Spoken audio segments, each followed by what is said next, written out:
Imagine getting the biggest raise of your life. You check your bank account. The number finally looks like the one you've been chasing for years. Relief washes over you. You tell yourself one simple thing. Now I'll finally feel financially secure. 6 months later, you're earning more than ever. And somehow, you still feel broke. Not because you are.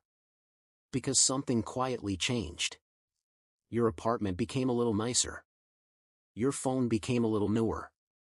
Coffee became a subscription instead of an occasional treat. Vacations became expectations. Dinner stopped being food and became an experience. Nothing felt extravagant on its own. But together, they built a life that your old salary could never support. Here's the strange part. Lifestyle inflation doesn't usually happen because people are irresponsible. It happens because the human brain is incredibly good at turning luxuries into necessities. And once that happens, there's almost no going back. This isn't really a story about money. It's a story about psychology. Because the most expensive thing you'll ever buy might be your new normal. Imagine two people. Both graduate at 22. Both earn $50,000 a year. The first person gets promoted every few years. Each raise comes with a bigger apartment, a nicer car, better restaurants, premium subscriptions, expensive hobbies, and increasingly luxurious vacations. The second person gets the exact same raises. But every time income goes up, they quietly save most of the difference. Fast forward 20 years. They're earning almost identical salaries. From the outside, they look equally successful. But one has complete financial freedom. The other can't imagine missing a single paycheck. Same income. Completely different lives. That's the hidden power of lifestyle inflation. It doesn't steal your wealth overnight. It quietly converts every future raise into a permanent monthly bill. And once those bills become normal, your freedom disappears one payment at a time. The cruel irony is that the better you do financially, the easier it becomes to fall into the trap. Because lifestyle inflation rarely feels like spending more. It feels like finally living the life you deserve. That's what makes it so dangerous. Psychologists have a term for this. Hedonic adaptation. It's one of the most powerful forces shaping human behavior. Here's how it works. Something exciting happens. A promotion. A luxury watch. A bigger house. A faster car. Your happiness spikes. For a little while, life genuinely feels better. Then your brain adjusts. The extraordinary becomes ordinary. The exciting becomes expected. The thing that once made you feel successful becomes invisible. Researchers have found this pattern again and again. People adapt surprisingly quickly to improvements in income and material possessions. What once felt exciting gradually becomes the baseline against which everything else is judged. The problem isn't that happiness disappears completely. The problem is that your expectations rise just as fast. If you lived in a tiny apartment for years, moving into a beautiful home feels incredible. A year later, it's just your house. Now you're browsing listings that are even bigger. Not because you're greedy. Because your brain has quietly recalibrated. Humans are remarkably bad at appreciating constants. We notice change, not stability. That's why your first paycheck felt amazing. Your 100th paycheck barely registers. Companies understand this better than most people do. Entire industries are built around raising your baseline. Think about smartphones. A few years ago, wireless charging sounded futuristic. Today it's expected. Streaming services used to replace cable because they were cheaper. Now people subscribe to 5, 6, even 8 different platforms without thinking twice. Luxury used to mean leather seats. Now it means heated seats, ventilated seats, massage seats, ambient lighting, digital dashboards, and software subscriptions to unlock features already built into the car. Notice the pattern. Every convenience becomes tomorrow's necessity. Businesses don't just sell products. They sell upgraded versions of normal.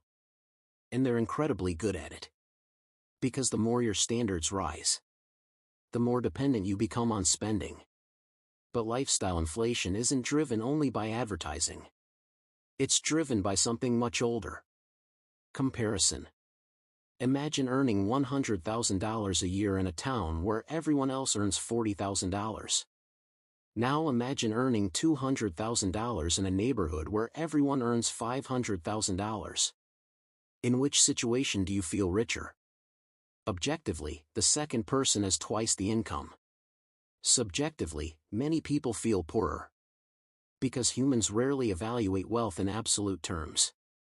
We evaluate it relative to the people around us. This is called social comparison.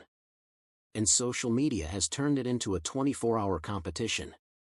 For most of human history, people compared themselves with neighbors. Today why?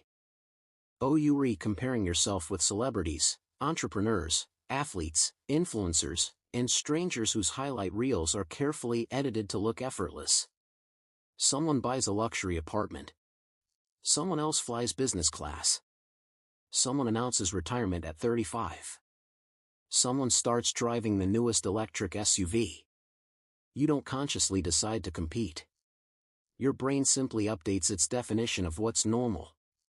Suddenly your perfectly comfortable life starts feeling average. Not because anything got worse. Because your reference point changed. Comparison quietly raises the price of satisfaction. And unlike inflation in the economy, this kind has no central bank controlling it. There's another twist.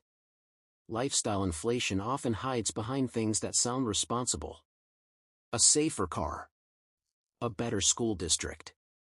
A larger home for future children. Healthier food. Higher quality clothing. None of these are inherently bad decisions. Many are genuinely valuable. The danger comes when every improvement becomes permanent. Imagine getting a $20,000 raise. Instead of feeling richer, you finance a more expensive vehicle. Upgrade your apartment. Increase dining out. Book nicer vacations. Within months, the raise has vanished. Not because it disappeared. Because your expenses expanded to absorb it. Economists have observed a pattern that's almost universal. Spending tends to rise alongside income. Sometimes nearly dollar for dollar. Which means many people become wealthier on paper. Without becoming financially stronger. Income went up. Stress stayed exactly the same. This is where the math becomes uncomfortable. Imagine your monthly expenses are $3,000. You need $36,000 a year to survive. Now imagine promotions slowly push those expenses to $8,000 every month. Suddenly your lifestyle costs almost $100,000 every year. Nothing catastrophic happened. There wasn't one reckless purchase. Just hundreds of tiny upgrades accumulated over time. Here's what changed. You no longer need a higher income because you want more. You need it because you've built a life that demands it. That's a completely different kind of pressure. Your job stops being a path toward freedom. It becomes the engine required to keep your current lifestyle alive. This is why high-income professionals sometimes feel trapped. Doctors, lawyers, executives, business owners, outsiders see wealth. They experience obligation. Large mortgages. Private school tuition. Luxury car payments. Vacation homes. Higher taxes. Maintenance costs. Professional expectations. The golden handcuffs aren't always made of debt. Sometimes they're made of expectations. There's an interesting paradox hiding underneath all this. The first few improvements in living standards dramatically improve quality of life. Reliable housing. Nutritious food. Healthcare. Transportation. Safety. Education. These matter enormously. But after a certain point, each additional dollar tends to buy smaller improvements. A business class flight is more comfortable than economy. But it doesn't make you arrive faster. A $1,000 phone performs many of the same basic tasks as one that costs half as much. A house twice as expensive isn't usually twice as enjoyable. Yet our spending often continues growing as if every upgrade delivers equal happiness. It doesn't. The returns become smaller. The bills become larger. That's one of the least intuitive aspects of wealth. Past a certain level, increasing consumption often produces diminishing emotional returns. Yet increasing obligations remains painfully linear. So how do some people escape? Not by refusing to enjoy money. That's another misconception. The goal isn't permanent deprivation. It's intentional inflation. Think about your income as two separate streams. One funds your lifestyle. The other buys your future. Most people automatically increase the first every time income rises. Financially resilient people often increase the second first. Imagine receiving a raise. Before your brain adjusts. Before your expectations shift. Before the new income starts feeling normal. You automatically direct part of it into investments, savings, or paying down debt. Now something remarkable happens. Your lifestyle still improves. Just more slowly than your income. That gap becomes wealth. Over years, it becomes options. And options are what money quietly buys. Not expensive things. Freedom. The freedom to leave a bad job. The freedom to take risks. The freedom to survive emergencies. The freedom to say no. Ironically, the less of every raise you spend, the richer you often feel later. Because financial security doesn't come from earning more. It comes from needing less than you earn. There's another psychological trick worth noticing. Every purchase has two prices. The first is obvious. The number on the receipt. The second is hidden. It's the future income required to maintain that purchase. A larger house isn't just a mortgage. It's higher insurance. Higher property taxes. More furniture. More repairs. More heating. More cooling. More maintenance. A luxury car isn't just a purchase. It's servicing. Premium fuel. Insurance. Depreciation. Future replacement expectations. Lifestyle inflation compounds because every upgrade creates new upgrades around it. One decision quietly recruits 5 more. And suddenly you're spending money to support things you originally bought to make life simpler. Perhaps the biggest misconception is that lifestyle inflation only affects wealthy people. It doesn't. It affects almost everyone. Someone earning $40,000 can experience it. Someone earning $400,000 can experience it. The numbers change. The psychology doesn't.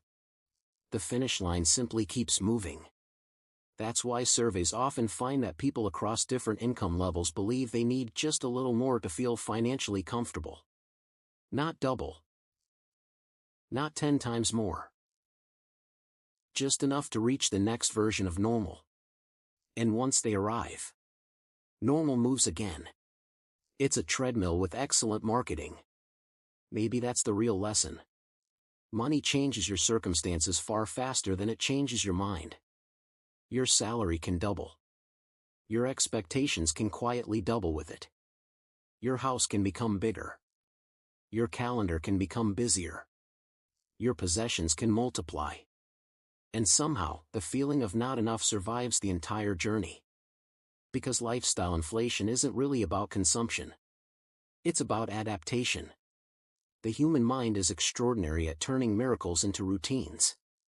Which leaves us with a question that's surprisingly difficult to answer. If every improvement eventually becomes ordinary, then how do you know whether you're building a better life? Or simply building a more expensive version of the one you already had?